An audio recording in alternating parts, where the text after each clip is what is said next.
It has been about 9 months since we last got good and proper rain here in Southern California. And if you look at these clouds, it is coming. So we've got to cut down some stuff that it's probably going to knock over and also plant a ton of flower seeds. Let me show you what I'm growing and let's get to work. As far as the flower seeds that I'm going to be growing, we've got calendula that's growing in a few spots in my garden and is doing wonderfully. We've got California poppy. I've also got a few of those around my garden, but the more the merrier. I've got Clarkia. I saved these seeds last year. They were super pretty and the pollinators love them.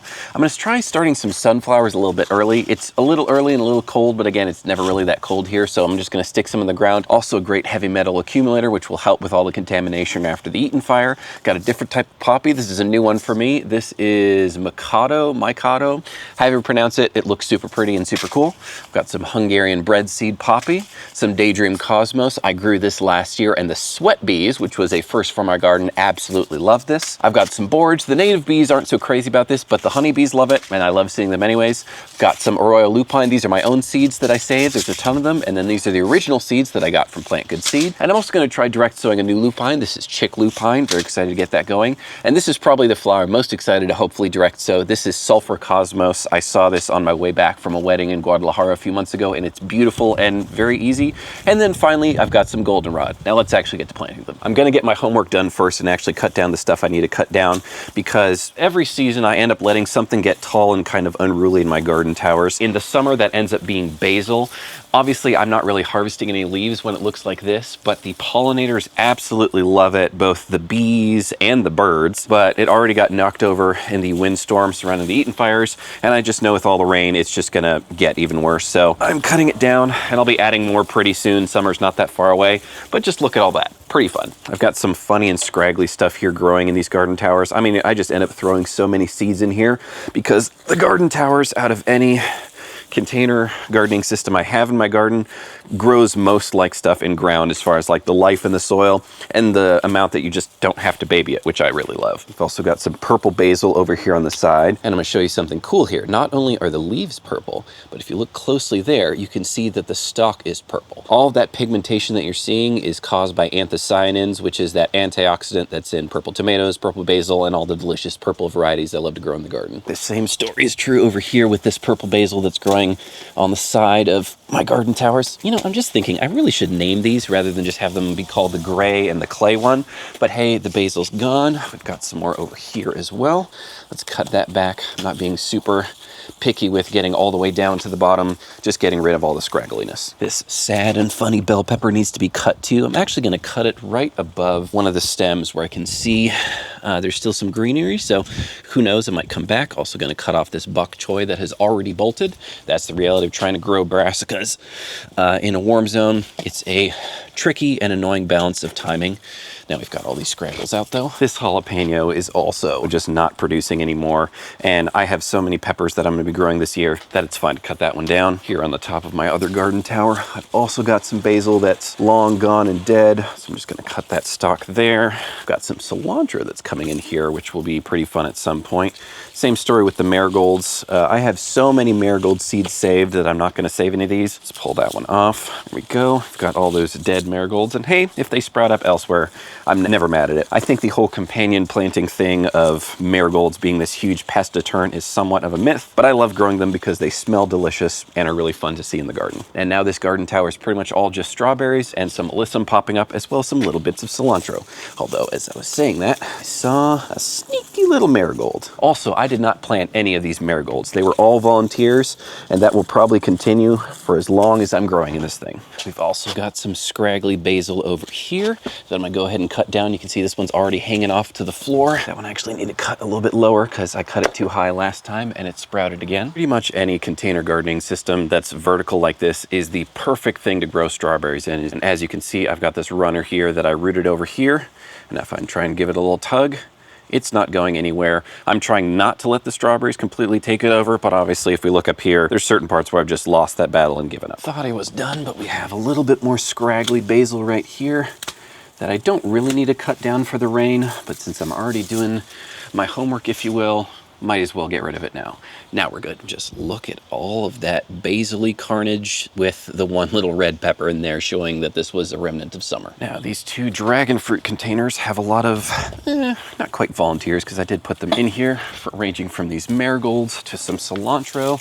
Those are actually just fully dead and have been dead for a long time because those went away during the summer, but I've just been waiting. And now we're actually gonna finally remove them. Good enough for me. Just kidding, forgot this one. I'm also gonna finally take the opportunity to cut down my loofah vines. These are long gone and long dead. The Eaton Fire winds tore off pretty much all the leaves. And while these are not ready for harvest, I'm still gonna cut them down while they're nice and dry compared to if they get soaked for a couple days. Put them in the oven, we'll still get some loofahs out of them. All right, let's grab ourselves a little basket. Got the biggest one I could find because loofahs are not small. Let's start out with this guy. 1, 2, 3, 4. I've got a really funny one I want to show you, but it's not going to be one of these first 4. But it just might be the 5th. 5. Tell me that's not the funniest loofah you've ever seen. 6. Big boy. Ooh, this one's ugly. I'm not saving that one. Leave that at 6. 7. 8. Beautiful. 9. 10. 11. Exactly like a 12. 13, 14. Also not exactly the biggest boys on the block right here. I lost count, so let's say second batch, number 1, 2, it's gonna be hard. More, I don't know, I lost count. These 4 loofah vines really had a good run. Now I'm gonna tear them down for real. Although a giant full basket of them is still pretty fun, even though it's gonna require more work to actually turn them into proper loofahs. Decided to grab some gloves for this since while loofah vines aren't necessarily the sharpest thing or nearly as bad as their zucchini family members, they're still gonna be pretty dirty and pretty unpleasant. So now let's actually get to it. And now we're done with the cleanup and we can move on to the flower planting. This is the first time that this trellis has been empty since March of 2024. Let's plant some flowers. Over here in my first dragon fruit planter, I'm gonna add some of the original royal lupine seeds. I have a ton of them and I'm gonna use up the older ones first. This one, actually, I have not planted any royal lupine in, but the other dragon fruit planter benefited greatly from having them in here. So I'm just gonna sneak them around. They're just such an easy win to plant because the pollinators love them. They are a native species, and they pump nitrogen into the soil because they are a leguminous species. So gonna bury it somewhat deep down just because squirrels, my mortal nemesis here in the garden. I'm just gonna kind of plant them around. Add one over on the other side. I'm gonna try something a little bit risky here in my original garden tower. This soil is full to the brim of marigold seeds, alyssum, and then obviously strawberries, but I would not mind it if a royal lupine came in and became a key player. So I'm gonna plant the seeds in pairs, maybe about 6 inches apart, again, with the assumption that I'm not expecting perfect germination, but I would love to see the top of this garden tower become tall again. It's really cool looking because of, you know, the bajillion strawberry plants I've got in here, but a little bit of that blue purple color. Man, what a good time that would be. So I did pop, pop, pop. Let's add one more here. When it comes to vining crops, like, you know, zucchini and, well, loofahs we just tore down, I'm very cautious about spacing. But when it comes to things that just kind of shoot up and take vertical space, I'm a little more, not necessarily carefree, but, you know, I don't care as much. Now in front of me here, I've got an earth box that has 3 purple fava beans growing in it. And there's a spot in the front where a flower would be the perfect addition. So squirrels really love to try and dig these spots in the earth boxes because of the plastic mulch covers. They usually don't get great access. So I'm gonna go ahead and stick 2 seeds in there, cover that up. We're gonna try something a little interesting. I'm gonna go in odd numbers. So I'm gonna skip this one or skip the next one, do another lupine. And you know what? If we get all this lupine, that's gonna be so pretty and the pollinators are gonna love it. Now 2 earth boxes over, and this actually has a few more slots in the front from where I, you know, previously grew stuff. I tend to reuse these plastic mulch covers, you know, many times. Plastic usage in my garden is not my favorite thing, but when it can be sustainable and, you know, not single use, I'm a little more gracious, if you will. So we got 2 of those. Tucking that in, soil is already nice and moist. We're 2 further down. This one is supposed to have a bunch of purple fava beans growing in it. I'm gonna guess that the squirrels got in and ate the seed that was supposed to be growing here. So we currently have 1 purple fava bean, but oh well. I will go ahead and sneak the lupine here in the center. Same deal, got 4 seeds, 2 for this and then 2 for the next. In you go, tuck it in, night night for you, and hopefully flowers in a few. Now we're over here in one of my raised beds. This one, previously I had hibiscus or roselle growing at the end, but we're a ways away on that. I can see some Bermuda buttercup or oxalis starting to creep in, but since we've got all this rain coming, this could be a nice little opportunity to plant a bit more lupine. So I'm gonna go to the corner. I think I'm gonna try and do 3 here. So I've got one right here. Let me make the hole so I remember when I come back. So let's go right here. Actually, can we get away with 4? No, let's just do 3. 2 more right here. Gonna tuck it in. 3, 4, tuck it in. Hopefully all those come. Look nice and beautiful. The rain is really coming. I can see it, I can feel it, and I'm stoked. I'm also gonna go ahead and do it over here too. At this part, or at this side of my garden, I've got a lot of the oxalis really starting to creep in, so I'll take some healthy competition here. I've got so many seeds.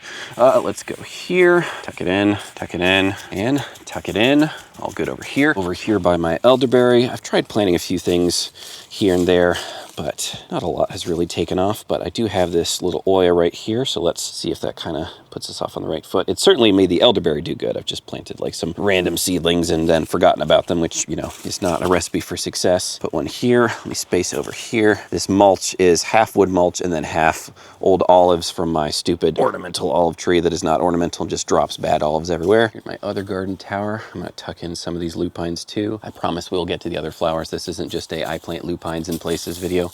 Got one there. Scoot over a bit to where kind of the basil was. Dig a hole, and let's use the rest there. That's all I've got. Tuck it in, and we're done with the arroyo lupine. Now we're gonna go ahead and sneak in the dwarf sulfur mix cosmos in a few places. Here in my sub pod container where I have some herbs growing, I had cosmos that did super well last year. So since this is what I really wanna see more than the other cosmos, I wanna pick it and put it in this prime time spot. The mullein has spread out quite nicely here, but there are still little pockets. And again, cosmos grows tall and then kind of spreads out, whereas the mullein herbs that I have in here kind of tend to stay flat, if you will. Got myself a nice little hole. This is 3 to 10 days for germination. Also, I haven't bought seeds from San Diego Seed Company in quite some time, and I'm just reminded of how wonderful their seed packets are. They are very nice and resealable. So these are kind of nice, slim seeds. I'll put 3 in there. They look almost like marigold seeds. Gonna tuck those in, press it down. Also, I just love being over here. The smell of the rosemary, the thyme, the oregano. It's delightful. It smells like I'm cooking dinner, but I'm in the garden. Here at the bottom of my OG garden tower, I've got a little bit of space. So I'm gonna throw a couple seeds in there too. I would love to see that orange on orange, although they're different oranges, popping off. Soil is already nice and moist. I apologize for those of you who hate the word moist and for the number of times I've said in the video. That's just the reality of talking about seeds and germination. I'm gonna throw it up here so I can see it up nice and high below the strawberries and next to the very sad remaining habanero. Right here next to my decrepit looking popcorn cassia was this wildflower bed where I initially had a ton of Clarkia growing, so I just sowed a bunch more seed in here. I also put more sulfur cosmos right here and here. I'd forgotten that I saved these common poppy little stalks and pods at the end of last season. They've just been sitting in this container, which means they're good to go and good to plant. So I'm gonna throw these in that wildflower spot too. Just listen to this. Oh, that's satisfying. Now let's just sprinkle that everywhere. If I wanted to make some bagels and throw them on here too, I could do that, but I'm just now restarting my sourdough, so I'm not gonna pretend that I'm ready to go full bagel just yet. I'm fine leaving the chaff and whatnot here. I'm gonna also opt to throw some over here. This is where I actually harvested them last time, so I know they do well with the quote-unquote natural soil conditions over here. The rest of these pods are so small, I'm just gonna give it a big old bulk, and then we're gonna spread, spread, spread.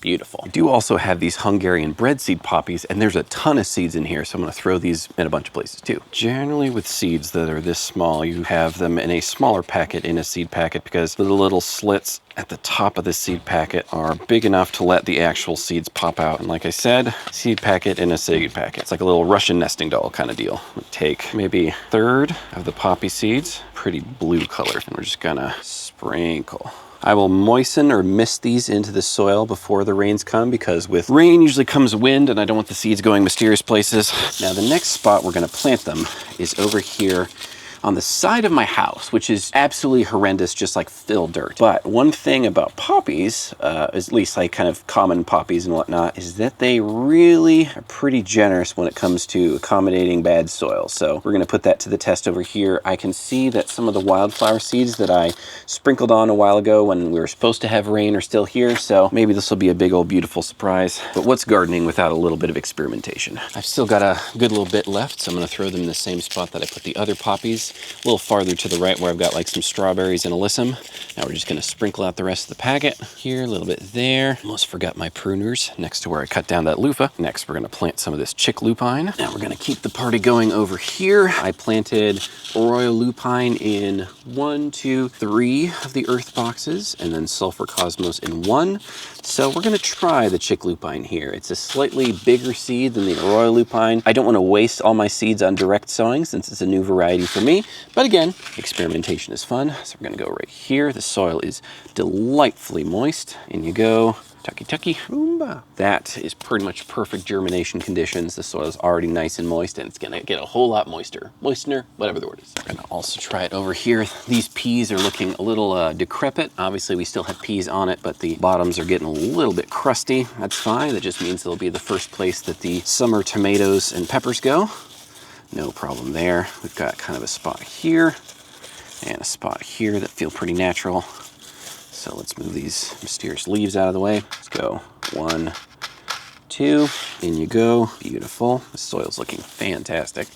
And then over here is our other spot. 2 seeds there. Tuck it in. Tuck it in. I've already planted a lot of the sulfur cosmos, but I still want to pay homage and actually plant some of the daydream cosmos since it did great last year. Let's start off by putting it with the dragon fruit. Stick it with the dragon fruit has clearly been a theme of mine this year because there's just so much random stuff growing here. This actually is all from the straw, so this is not something I want growing here, so I'm just going to yank that out. I normally don't like tearing stuff out. I prefer to cut it at the base, but we're moving quick here because the rain is coming. All right, that's good. It's not to be confused with the very scraggly looking alyssum that's in here. These need full sun, and these dragon fruits get great full sun. Try not to get stabbed. Tuck it under the mulch. I'm gonna add one to the other side. A little bit more actual space here. Tucked in and good to go. I went ahead and surface sowed a few of these as well over in those wildflower spots just to see if they come in naturally. It's always a fun experiment with flower seeds. These California poppy seeds are about 2 years old, and I'm not trying to be a hoarder, so I'm sprinkling these in my wildflower beds in the front as well. Just look at those clouds. All right, so it's been a few days since the rain, and it was so needed and so useful for the garden. But for those of you that were paying attention, may have noticed I missed a few seeds, so let's go plant those. First of the forgotten seeds that we're going to plant is this Mikado poppy, so we're going to sneak some in over by my goji berry. Much like I mentioned earlier with my garden tower, this is kind of one of the spots where I've just stuck stuff that I have extras of, so you can see I've got some enchilium red garlic all over the place, and we've got some nasturtium that's starting to pop up here too. I don't actually remember if I planted this or if this is a volunteer, but either way I count it as a win. Right over here too. As you can tell at this point, I really love doing experiments in the garden,